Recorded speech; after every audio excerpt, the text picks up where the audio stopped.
Adventist World Radio. Lay feon'ny fanantenana.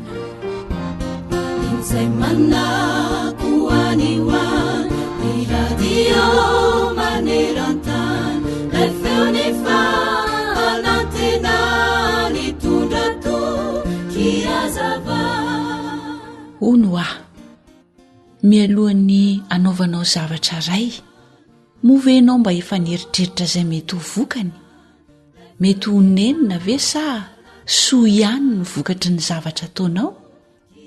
Izao no torohevitra ho antsika hoe mialohan'ny tenenanao zavatra ray dia miaino aloha. Alohan'ny anoratana zavatra iray, mieritrereta tsara aloha. Mialohan'ny vavaka fangatahana ataonao dia mamelahy eloka aloha.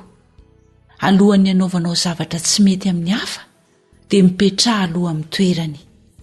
Mialohan'ny hankahalanao dia mitiava aloha. Ny mety izany dia izao: mieritrereta lalina tsara aloha, mipetraha amin'ny toeran'ny hafa aloha, dia jereo avokoa izay mety ho vokatra izany rehetra izany mialohan'ny anaovanao zavatra anankiray.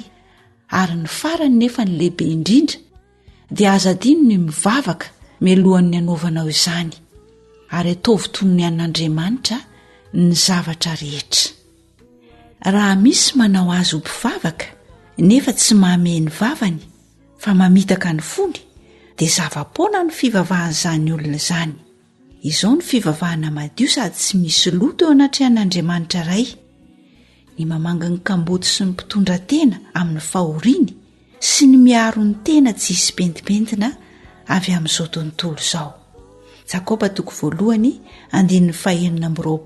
sy ny 7:20. Amen. Miteny ny Baiboly hanisan'andro mofonaina, raisoavampo fazamalaina, fatomotrany andro izao.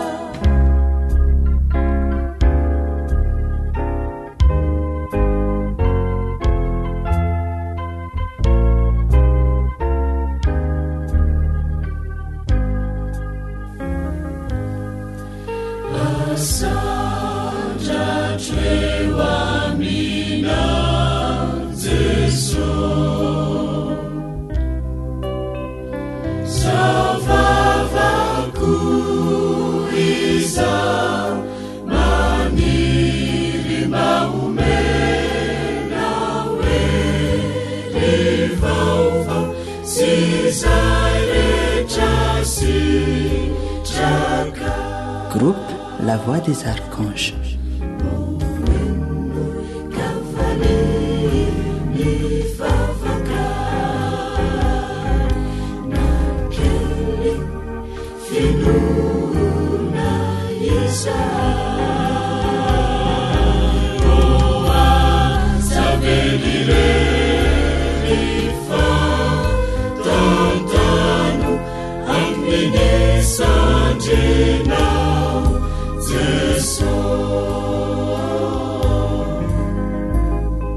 Zay lay onjany fanantenana.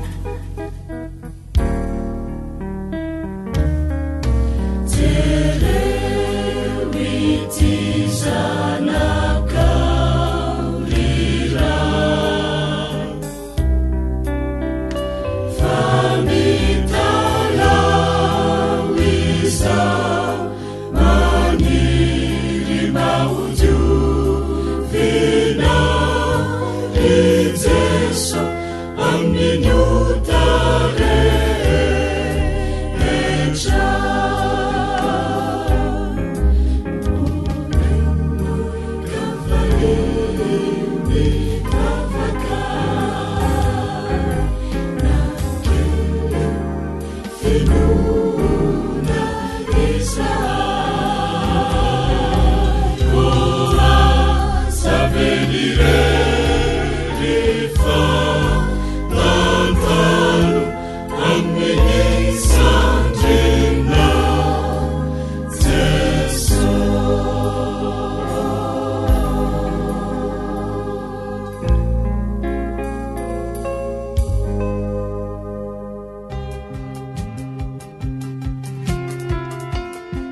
sakafo mahasoa, mahasalama, mahavelona, atolotry ny feon'ny fanantenana.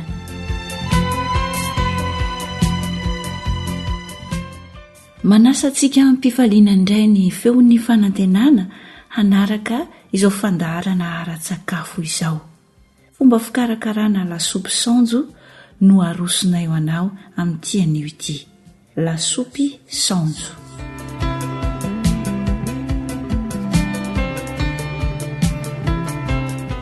Rehefa avonimbonina ny penina sy ny taratasy dia aroso antsika indray ireo zavatra ilaina.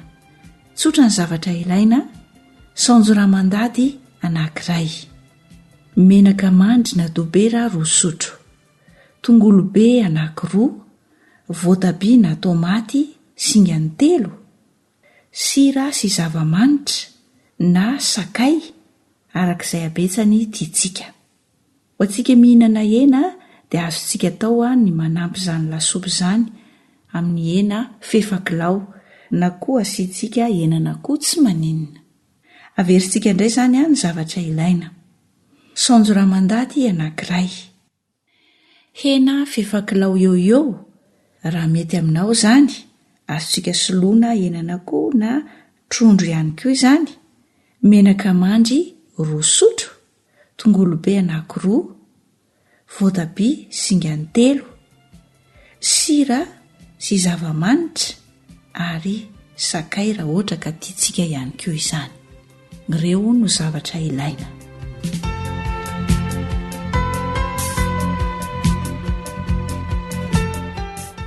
Rehefa avonina ary ny zavatra ilaina dia ndeha hiroso amin'ny fikarakarana amin'izay isika. Voasana aloha ny saonjo dia sasana adio tsara, avy eo dia tetehina madinika. Toy izany ihany koa ny hena, kapakapaina mba ho vonina tsara izany ny hikarakarantsika azy. Azo atao mampiasa henan'akoho isika raha mety aminao koa ny anao trondro, mety ihany koa izany. Rehefa vita ny fikarakarana dia endasina mba ho lasa mendimendy tsara izany ilay hena na ilay trondro na ilay akoho arakarak'izay tiantsika. Fefakilao eo no fatrany. Avy eo dia arotsaka ny tongolo be sy ny voatabia na ny tomaty voatetika. Dia arotsaka ihany koa ilay saonjo efa voatetika madinika. Arorona tsara dia avy eo arotsaka amin'izay ilay rano. Mila rano betsabetsaka izany izy ity satria lasopy saonjo isika no atao.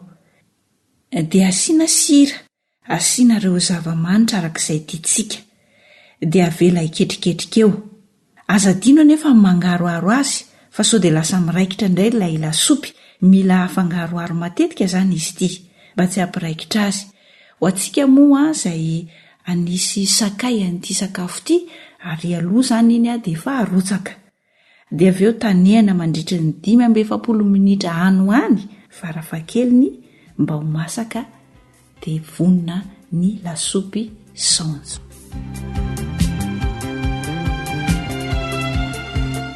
Andeha averintsika kely ny fomba fikarakarana azy aloha satria mamerina indroa no manatitra antitra.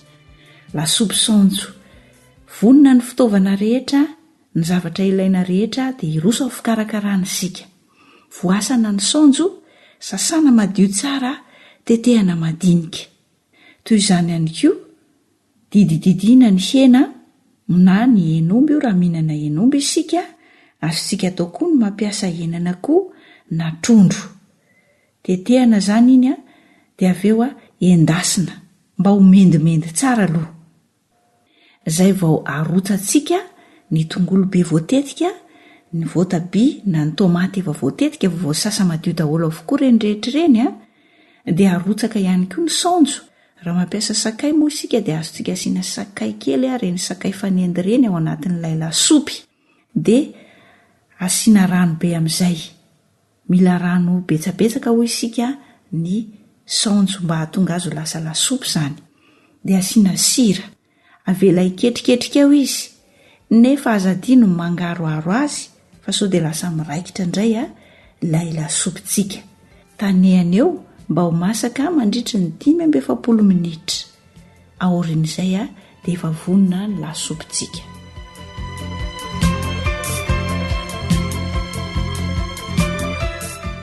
mahazotoindray ary mikarakara dia mahazotoa homana hitantsika rehetra ny Andriamanitra. Fanjanonan'olotra ny fandaharana ara-tsakafo antsika teto niaraka tamin'ny Samuel ny sahana ny lafin'ny teknika.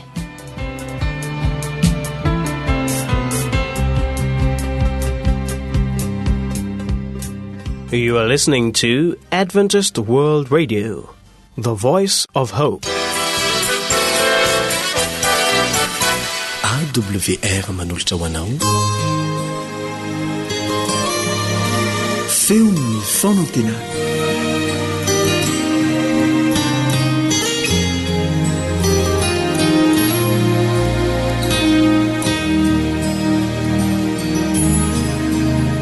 Manasanao hiara-mianatra ny tenin'Andriamanitra aminao namanao kalebandretsikivy.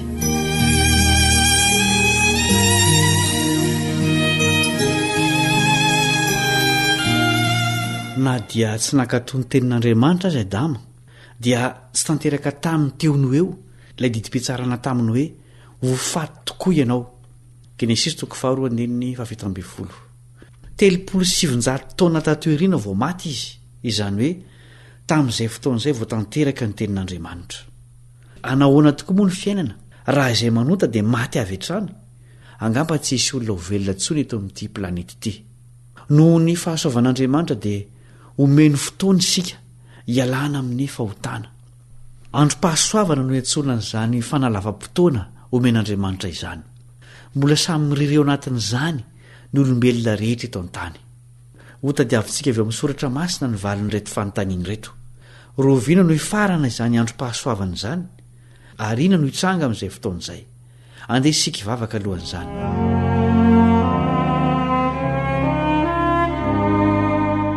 Rainay izay ny an-danitro, mangataka ny fanahinao izahay, anazava sy taridalana anay amin'izao fandinianay ny teninao izao. Ampio izahay ho mpakatoy ny teny fa tsy ho mpiainy mpanadino. Amin'ny anaran'i Jesosy, amen. Hoy Jeremia ao amin'ny fitomanina 7:2 sy 7. Fitomanina 7:2 sy 7. Ny fahamondram-pon'i Jehovah ny tsy nahalany ritra antsika, fa tsy mitsahatra ny fiantrany. Vaovao isa-maraina izany, lehibe ny fahamarinanao. Ny fahasoavan'Andriamanitra no mamelona ny olona rehetra eto an-tany, na dia tsy misy marina azy sika na dia iray azy. Salamo 4:2. Andriamanitra dia sady marina no mpamindra fo. Hoy izy ao amin'ny Exodosy 4:7. Exodosy 4:7.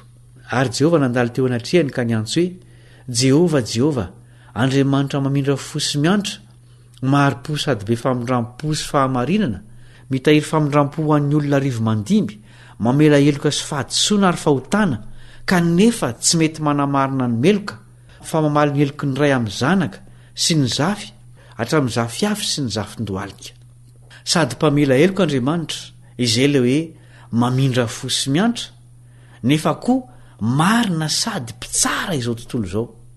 Tsy hoe mizara roa tahaka ny testamenta taloha sy vaovao ny toetra n'Andriamanitra, ka taloha izy nampiatra fahamarinana, fa hatramin'ny nahatongavan'i Jesosy dia fahasoavana indray no nampiariny.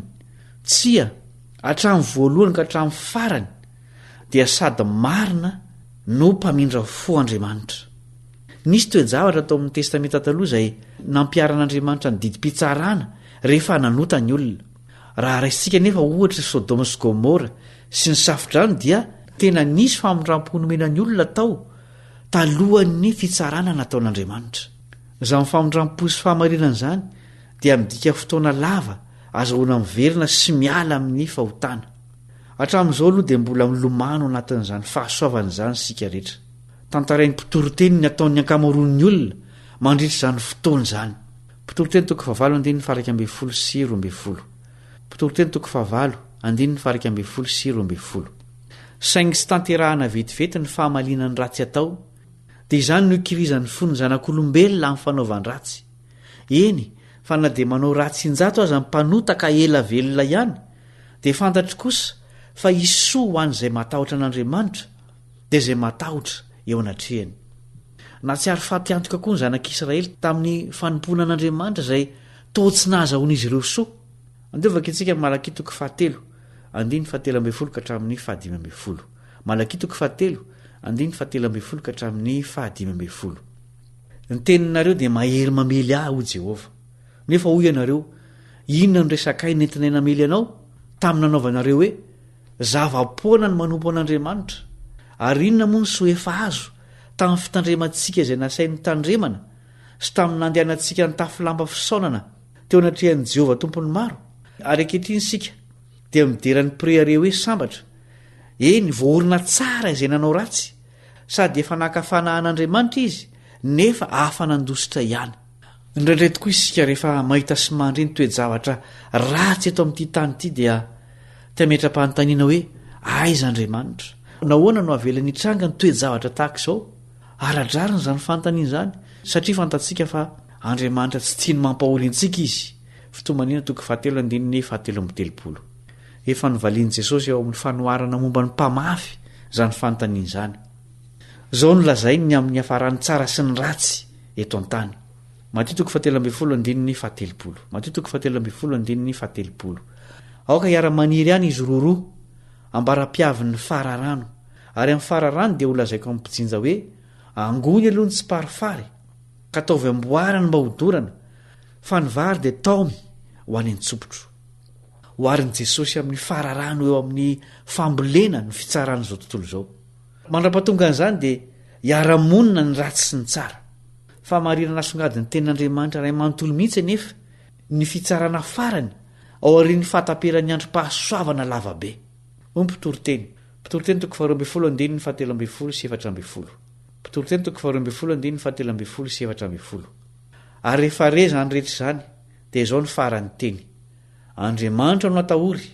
ary ny didiny ny tandremo fa izany ny tokony ataon'ny olona rehetra fa ny atao rehetra dia hoentin'Andriamanitra ho amin'ny fitsarana ny zava-miafina rehetra na soa na ratsy fitiavana antsika ny mbola analavan'Andriamanitra ny androm-pahasoavana zao nambaran'ilay apôstôly Paoly ny amin'izany asan'ny apôstôly toko fafito amby folo andininy faraka amby telopolo asan'ny apôstôly toko fafito amby folo andininy faraka amby telopolo ary Andriamanitra ninitsy nijery ny androny tsy fahalalana fa ankehitriny izy mandidi ny olona rehetra amin'izao tontolo izao hibebaka satria izy efa nanindry andro ray izay hitsarany izao tontolo izao amin'ny fahamarinana amin'ny alalan'ny lehilahy ray voatendriny koa efa nanome vavolombelona ampion'ny olona rehetra izany izy tamin'ny nananganany azy tamin'ny maty ho tapitra ny androm-pahasoavana rehefa tonga ny fitsaran'izao tontolo izao Jesosy ilay nanetry tena sy nisolo ny eloko ny mpanota ihany iompy tsara io rovina ary no hifarana ny androm-pahasoavana ny fahafatesana dia midika ho fifaranan'io fotoana io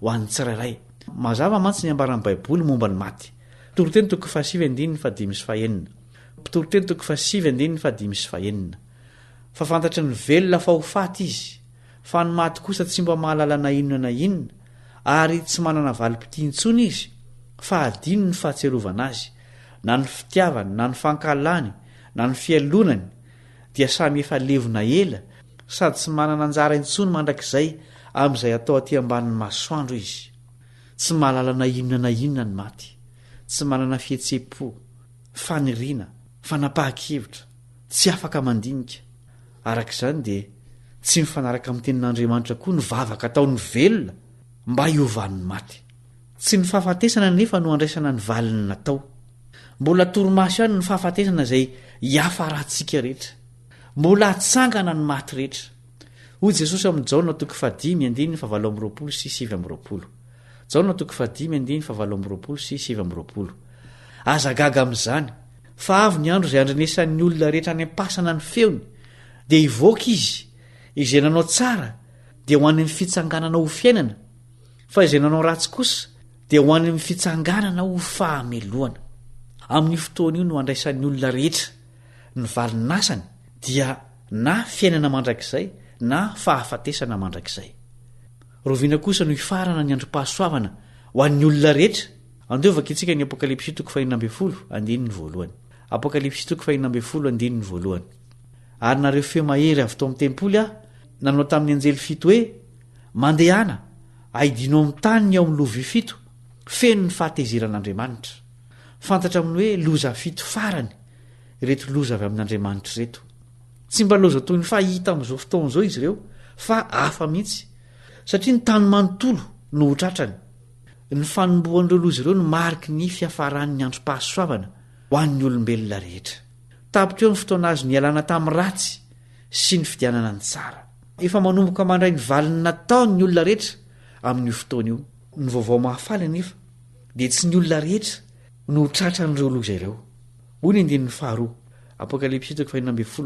faharoa ary ny voalohany nandeha dia nampidina ny tao andoviny tamin'ny tany dia nisy vairatsy sady mampahory tamin'ny olona izay nanana ny mariky ny bibidia sy ny ankohaka teo anatrehan'ny sariny izay tsy nanana n'io mariky io dia tsy tratra ny loza ny safidy sara hanaraka ny marina nandritra ny androm-pahasoavana no nahavoaro azy ireo miantso antsika Jesosy anararoatra ny fotoana mba hisarahana amin'ny fahotana sy velomana amin'ny fahamarinana tena ankasitran'Andriamanitra ny iverenantsika aminy amin'izao androm-pahasoavana izao hoy izy amin'ny alalan'ny apôstôly Paoly Korinthianina 4:9-2 Korinthianina 4:9-2 tamin'ny taona fankasitrahana no nienoko anao ary tamin'ny andro famonjena no namonjeko anao indro ankehitriny ny andro fankasitrahana indro ankehitriny no andro famonjena ivavaka isika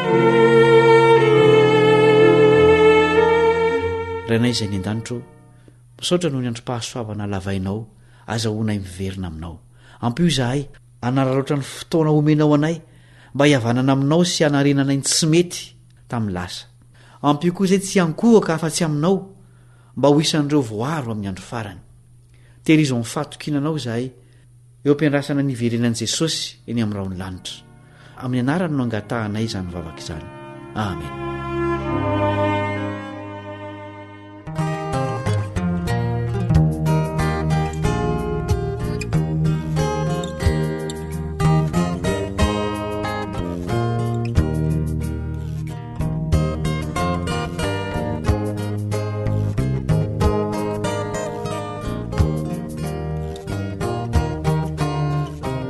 Antoko-pihira ranomasina fitaratra itosy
You are listening to Adventist World Radio, the voice of hope.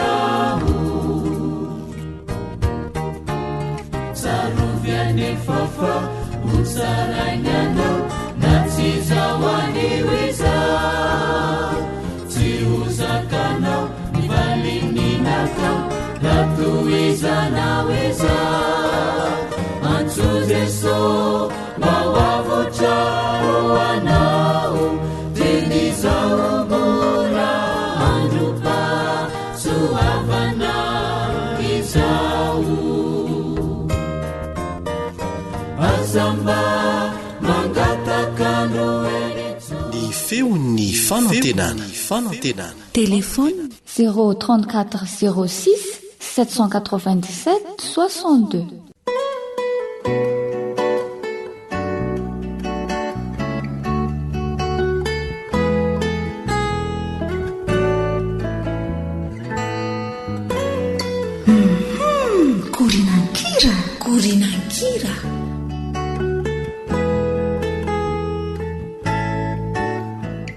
korinankira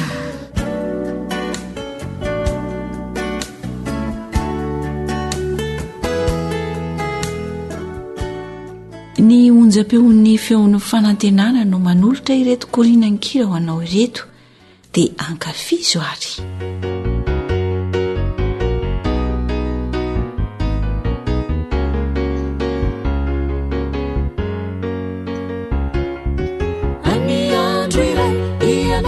anenina amizayanao tsy ahititarainana ibaribariao ireo ratsina fenina ka itranga tsy oela ianiko ireo fanaintainana any andro iray ianao dia anenina amizayanao tsy ahititarainana ibaribario ireo ratsina fenina ka itranga tsy oela ianiko ireo fanaintainana andramanitra jazona vazivazina fa ny atao iany tsy maintsy valina ataony tsara mba mifankatiava fa sao de utara lepisuluvava manovani marna tandimunidi fasocitafana safidi manovani marna fasocitafarna Hasinas Group ani andro iray ianao tsy hotazana mitendrombo itrano antsona ianjera ny vatolampiko no antenainao namana tsy volana minao ireny famba mievera any andro iray ianao tsy hotazana mitendrombo itrano antsona ianjera ny vatolampiko no antenainao namana tsy volana minao ireny famba mievera andriamanitra jazona vazivazina fa ny atao iany tsy maintsy valina ataony tsara mba mifankatiava fa sao de utara lepisuluvava manovani marna tandimunidi fasocitafarana safidi andriamanitra jazona vazivazina fa ny atao iany tsy maintsy valina ataony tsara mba mifankatiava fa sao de utara lepisuluvava manovani marna tandimunidi fasocitafarana safidi manovani marna fasocitafarna manovani marna fasocitafarna manovani marna afasao tsy tafarina lay feony fanantenana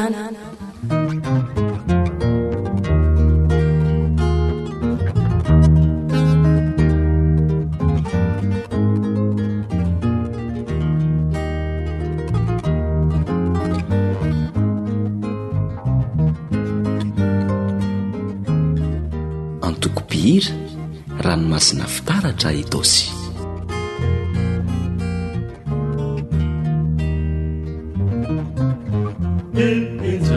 farani vatonga hajonjona itani hajonjona itani sararo nipunine fatani amizani falifeyandosai itumani farani vatunga hajonjona itani hajonjona itani sararo nipunine fatani amizani falifeyandosai itumani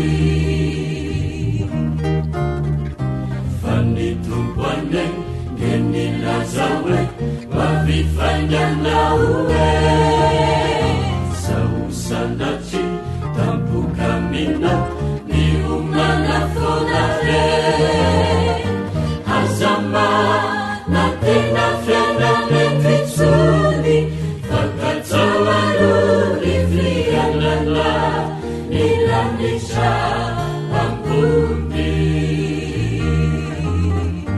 sisia suantenani tsuniatu fanafariazamifarani hitanika lusentu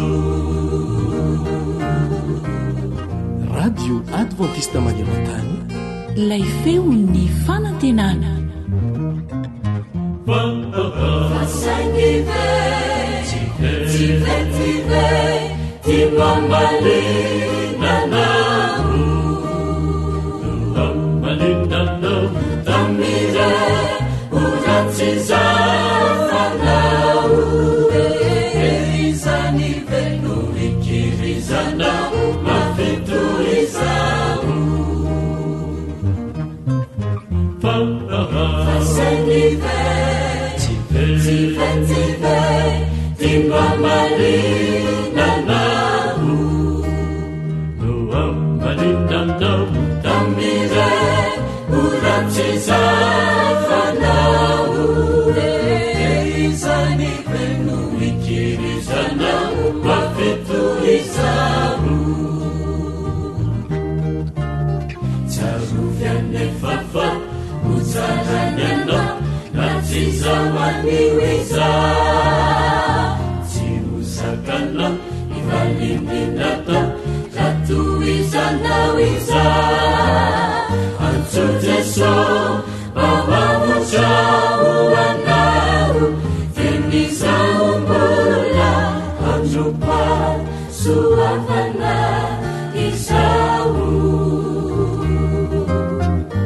hazamba mangatakanjoelitsuni fatsifantacaoelaniuve ikatuna ifumi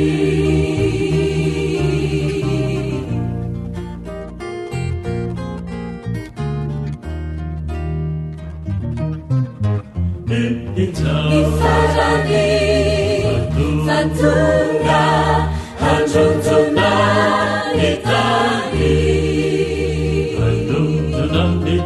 isararo nipunine tatani ambizani ifalifeyandosai itumani ambizani ifalifeyandosai itumani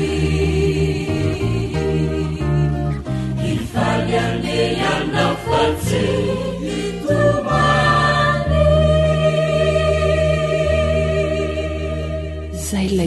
mila ny fanantenana.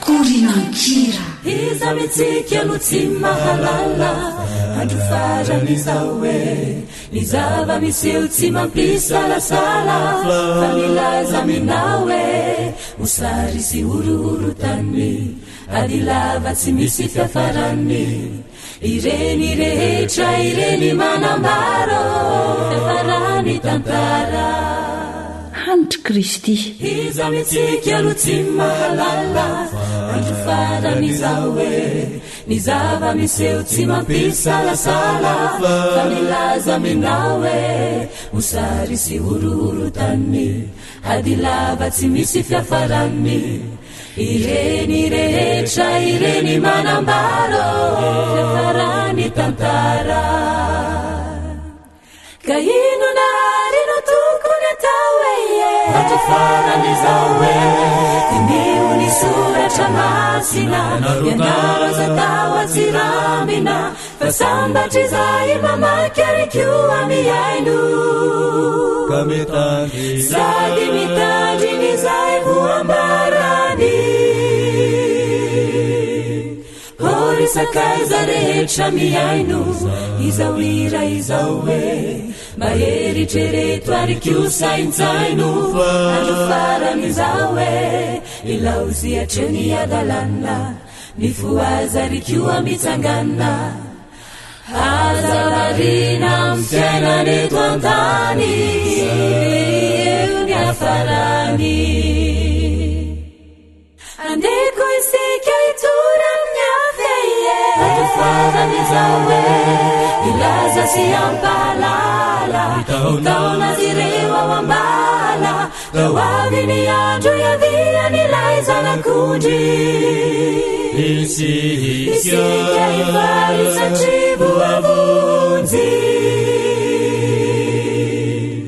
orisakaiza rehetra miaino izao ira izao hoe maheritrereto arikio saintsaino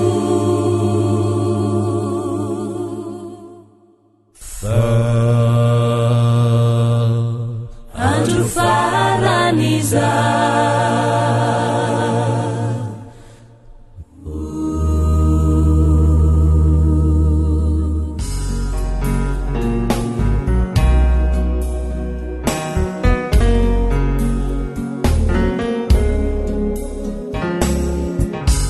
tarika nosy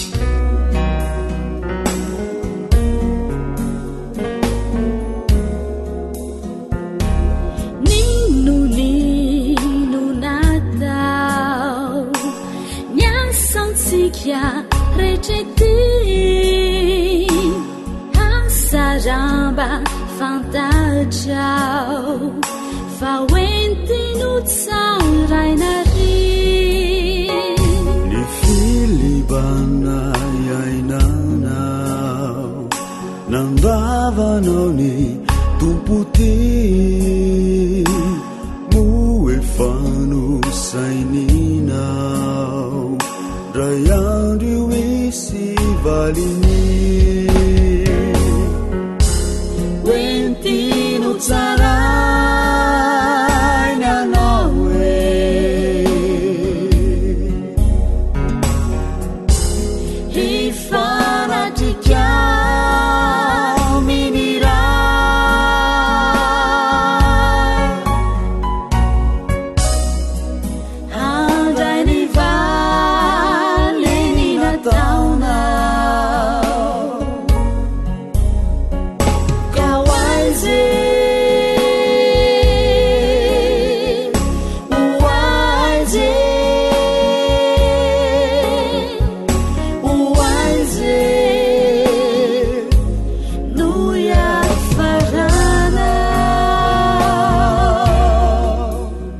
AWR téléphone 034 06 797 62 033 37 106 13 izay rehetra fahoampo ary ny fisainanao mivelatraminy avoko tsy misy miafinafina ny mombamomba nsikizao ny tena saina fofanay aukatsiwa dinunao fa takino tsisy pentina wentino tsarai nanawe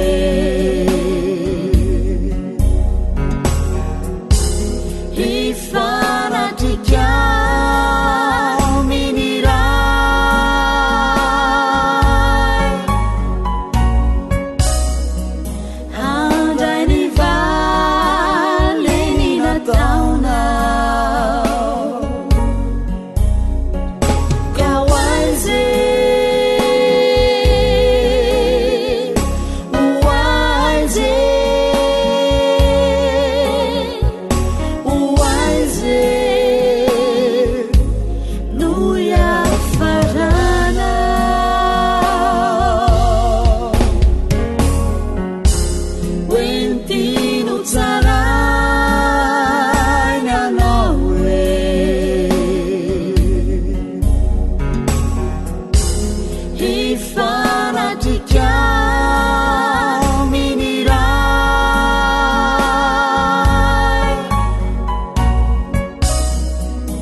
tenin'Andriamanitra zay voasoratra ao amin'ny Isaia 40 andininy 20 no tiana hampahirezana anao mialohan'ny sarahantsika satria ny zavatra rehetra izay atao ety ambany masoandro dia tsy maintsy misy farany avokoa. Izao mantso no hafatra no lazain'i Jehovah Andriamanitra ao anatin'izany teny izany manao hoe fa izaho dia hamaly ny asany sy ny heviny, ho avy ny hamorinan'ny jentilisa rehetra sy ny samy hafa fiteny, dia ho avy ireo ka hahita ny voninahitro. Amen. Tarika Jacqueline. Raovina ihany ianao Jesosy no hitako eny anabakabakeny. Raovina ihany ianao Jesosy no hitako eny andanitreny. Raovina ihany ianao Jesosy tsy andriko izany. Raovina ihany ianao Jesosy ny tsara ity tany. Jereo ny zavaboary manodidina, ireo biby mandady sy manidina, manambara fefareraka ny tany. Ny faratsina tsy hita lany. Raovina ihany ianao Jesosy no hitako eny anabakabakeny. Raovina ihany ianao Jesosy no hitako eny andanitreny. Raovina ihany ianao Jesosy tsy andriko izany. Raovina ihany ianao Jesosy ny tsara ity tany.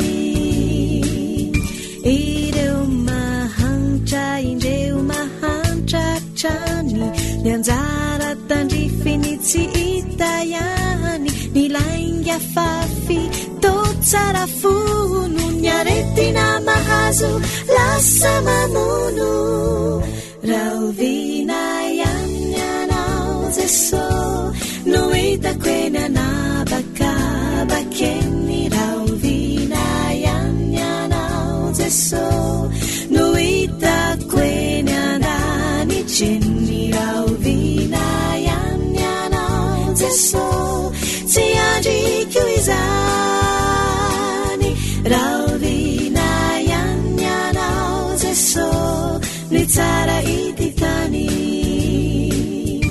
iriko ny usambatra ny lanao ihira mafy ao andanitra ho tsisy fahorina tsisy rano maso falisanandro falavitrany akaso raha ovina ihany anao Jeso no hitako eny anabakabakeny raha ovina ihany anao Jeso no hitako eny andanitseny raha ovina ihany anao Jeso tsy andriko izany raha ovina ihany anao Jeso ny tsara ity tany ilay feony fanantenana eny faingana izao efa sasatra sady ana ny tena iriko de utody soa eo akakinao riray tsy toa raha ovina ihany anao Jeso no hitako eny anabakabakeny raha ovina ihany anao Jeso no hitako eny andanitseny raha ovina ihany anao Jeso tsy andriko izany raha ovina ihany anao Jeso ny tsara ity tany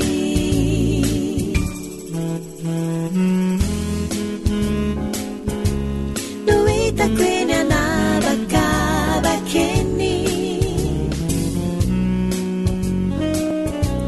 no hitako eny andanitseny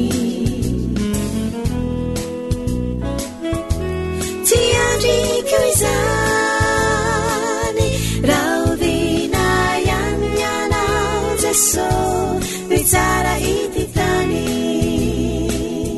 raha ovina ihany anao Jeso ny tsara ity tany dia isaorana ianao naharitra ny aino hatramin'ny farany namanao fanjaniaina no nanolotra nokorinan-kira ho anao teto niaraka tamin'ny samma sy ireo mpanakanto izay isaorana indrindra nampiaingo ny fandaharantsika maherezo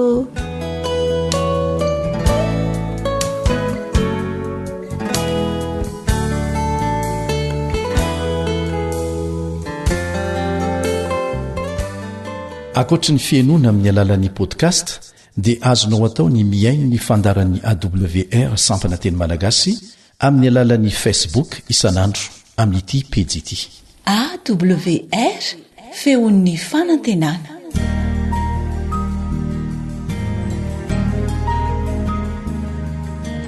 faneteninao no fahamarinana taridalana manokana fianarana baiboly avoaka ny fiangonana advantista maneran-tany iarahanao amin'ny feon'ny fanantenana sy ny departementany sekoly sabata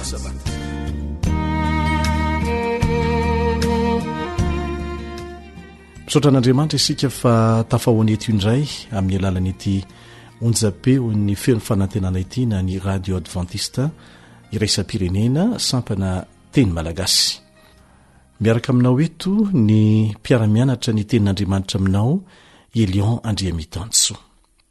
Amin'ity anio ity isika dia hakalesona avy amin'ny fahadisoana nataon'ny mpanjaka iray antsoina hoe Hezekia ao amin'ny tenin'Andriamanitra. Ny tenin'Andriamanitra izay voarakitra ao anatin'ny Baiboly masina moa dia ahitantsika lesona be dehibe ary nosoratana ireny mba ho fananarana antsika araka nyvoalazan'ny tenin'andriamanitra ihany.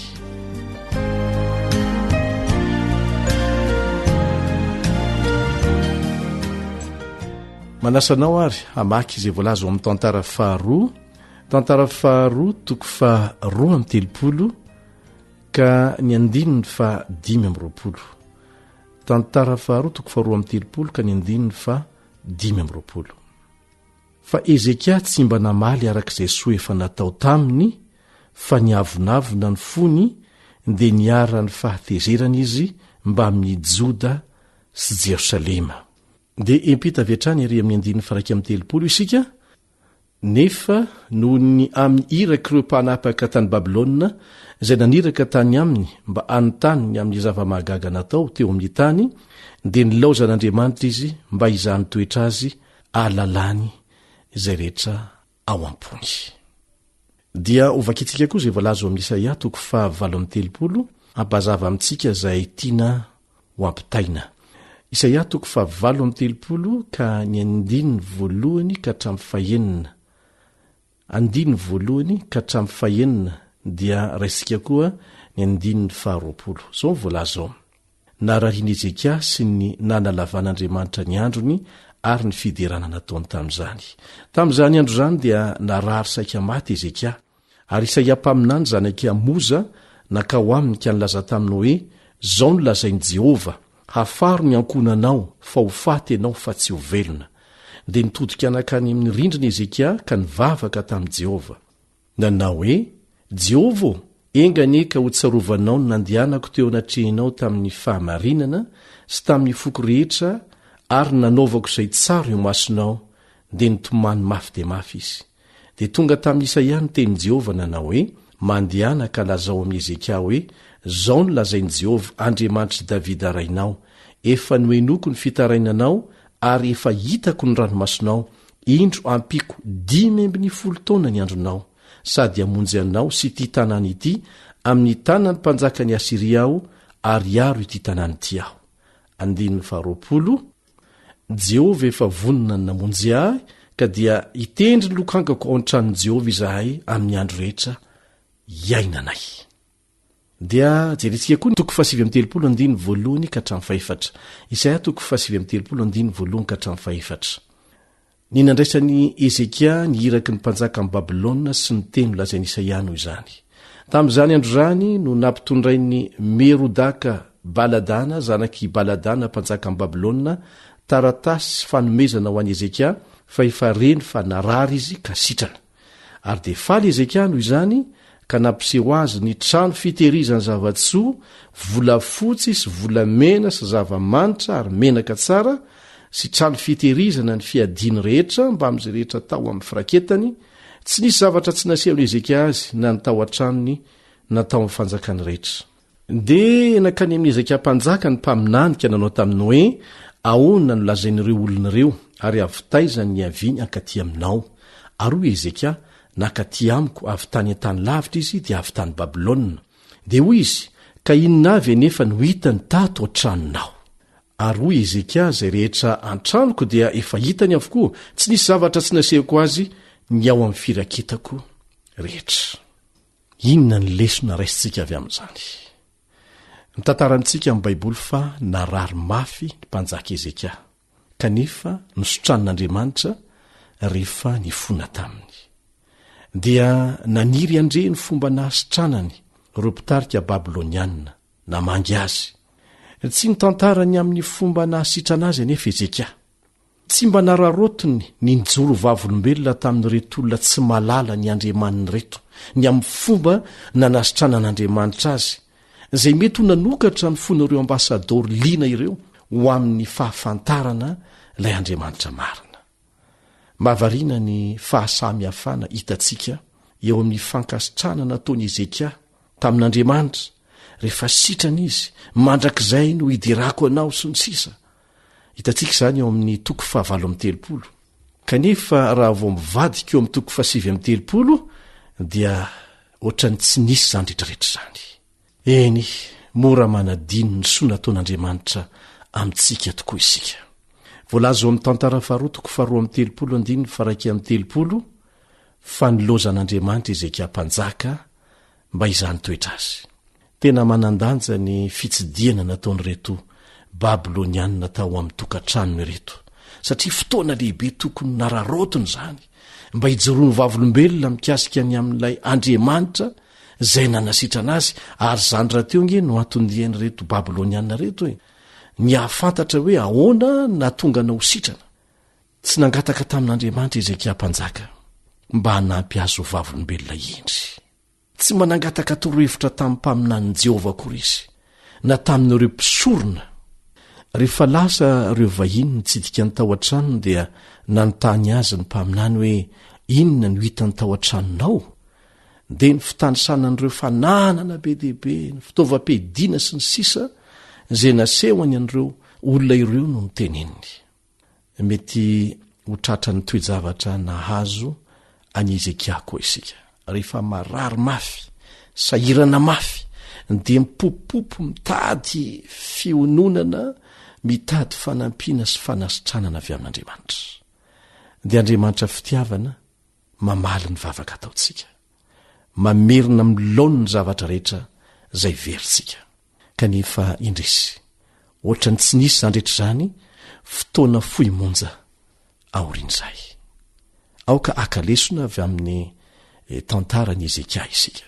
Ny zavatra faharoa zay tena mampalahelo hitatsika dia akoatra ny fanadinony vetivety monja ny fitondran'Andriamanitra ny fiainany, ny famalin'Andriamanitra ny vavaka nataony, dia adino niaraka tamin'izay koa ny joro vavolombelona mikasika le Andriamanitra izay nanasitrana sy nanome azy rehetra ilainy.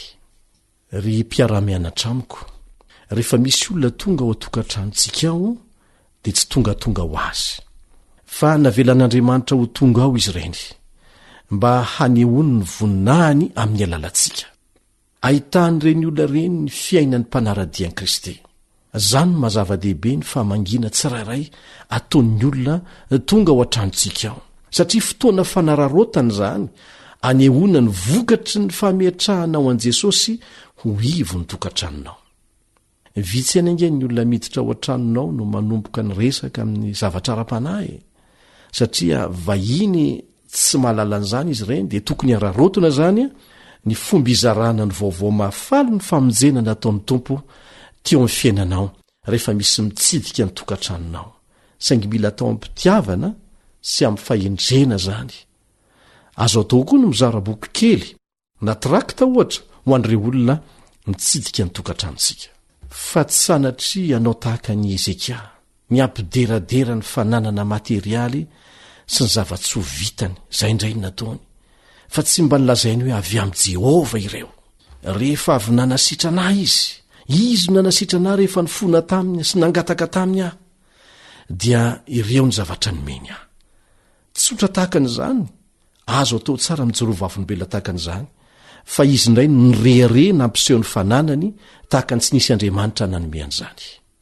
Ka aokare tsy ho tratry ny toetra ratsy zay nahazo any Ezekia isika dia antsoina mba hilaza ny atsara n'ilay niantso atsika, niala tamin'ny maizina ho amin'ny fahazavana mahagaga, araka ny voalazo amin'ny Petera voalohany 2:7. Aka ho ararotona ny fotoana rehetra mba hanehoana an'izany, indrindra amin'ireo olona zay mitsidika ny tokantranontsika. Amen.